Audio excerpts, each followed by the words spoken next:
Hey, it is Justin, the Renegade Realtor. I'm back to talk about why houses cost so much. And here's Bozy. And I thought an interesting place to start would be at the Union Terminal in Cincinnati, Ohio. It's one of the most striking buildings in the world, I think. I want to talk about a program that I was really intrigued by that I saw recently. It's from the School of Life, and it's about, I think the name of it is How Come Homes Cost So Much, something like that. It's focused around England and Europe, but I think there's a lot of parallels to the United States. And the United States is mentioned occasionally in the program.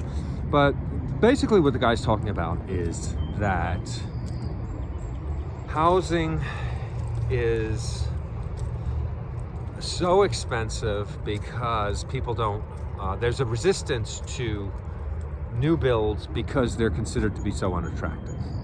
And they don't want, it's kind of like immigrants coming to a country. Immigrants want to come to a country, and then once they get there, they don't want anyone else coming. You know, that's a common, I know that's a gross generalization, but that's a common idea that people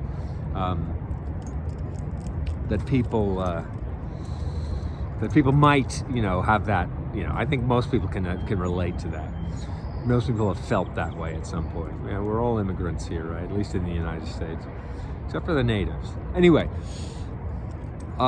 this program puts forth this idea that what needs to happen is that builders need to build beautiful buildings so that there will be less resistance to new builds, and this will then bring the price of houses down. It'll become more affordable. It seems a little far-fetched, but I think the guy makes a really interesting point. Of course, I'm going to put the link below, and I'd really encourage you to watch it and let me know what you think.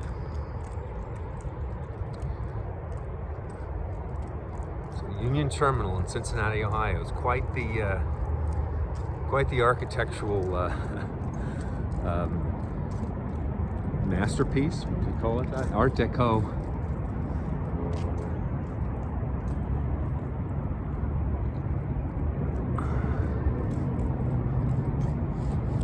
This is one of those places that was going to be torn down. At least that's the urban legend.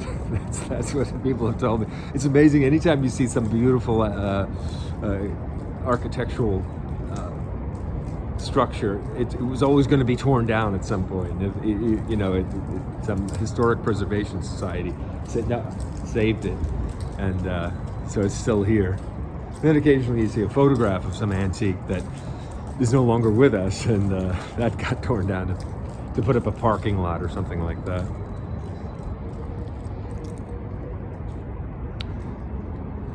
So that's the question I have is, if you look at this program that I'm talking about, is the housing problem related to resistance to building because new builds are considered ugly, and you have your neighborhood and you like it, and you don't want anyone else coming in there and building because you just can't stand the idea of living near a new development because you don't think it's going to be suitably attractive. One of the things that is brought up in this program is that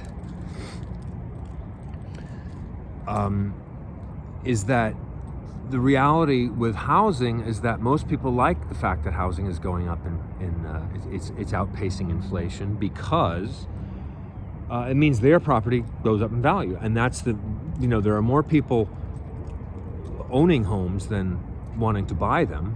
So at any time, right? Think about it. There's always, he says that there's about 10% of the population is looking to buy a house at any one time, but the far greater number are in the process are the owners of houses, and they like to see the value go up. So there's a societal pressure to keep home values going up, and this doesn't work if you're trying to buy a home.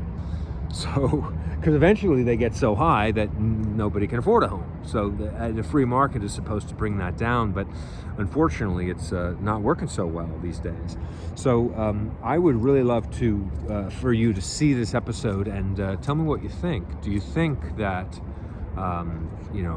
bringing in nonprofit housing corporations that can add to the volume of houses, getting more people in affordable houses and bringing prices down, do you think that would work?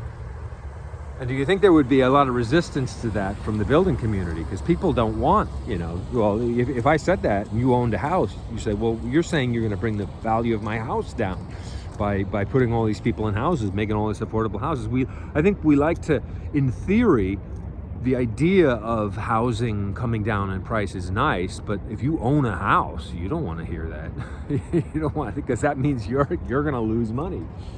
So I'd love to know what you think. Would that even work? And I think that's what you get in all across the world now, is that you have people who have a vested interest in housing prices staying high, but it doesn't work if nobody, young people can get a house, or they have to, they takes all of their income to get a house, and this takes siphons money away from other things in the culture, like health insurance and a lot of other, piano lessons and a lot of other good things that we like to think we can afford, but no longer can afford because the housing prices are so high.